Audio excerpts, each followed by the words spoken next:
విష్ణువుకి ఎవరు బాగా ఇష్టమో తెలుసా? మురారి ప్రియ, శివుడు బాగా ఇష్టం.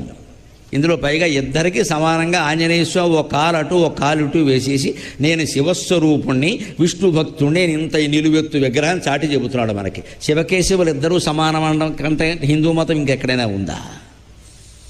ఆ శివకేశవుల మధ్యలోనే సమానత్వం సాధించలేకపోతే లోకమంతా సమానత్వం ఎక్కడ సాధిస్తామండి?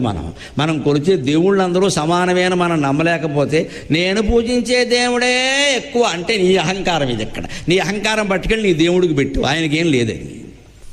ఈ భేదాలు హిందూ మతంలో పోతే తప్ప మనం బాగుపడమండి. ఈ రకమైన చిచ్చు పెట్టే ప్రయత్నాలు కూడా జరుగుతున్నాయి. అందుకే మురారి ప్రియ అన్నాడు అన్నయ్య గారు. విష్ణువుకి నీకంటే ఇష్టమైన వాళ్ళు ఏడయ్యా అన్నాడు. విష్ణువు ఎప్పుడు శివధ్యానం చేస్తాడు, శివుడు ఎప్పుడు విష్ణు ధ్యానం చేస్తాడు. ఆయన చెప్పాడు స్వయంగా, నేను శ్రీరామ రామ రామేతి అని అంటూ ఉంటాను. అంచేత శివకేశవ భేదాన్ని మనం తోసిబారేయవలసిన అవసరం ఉంది.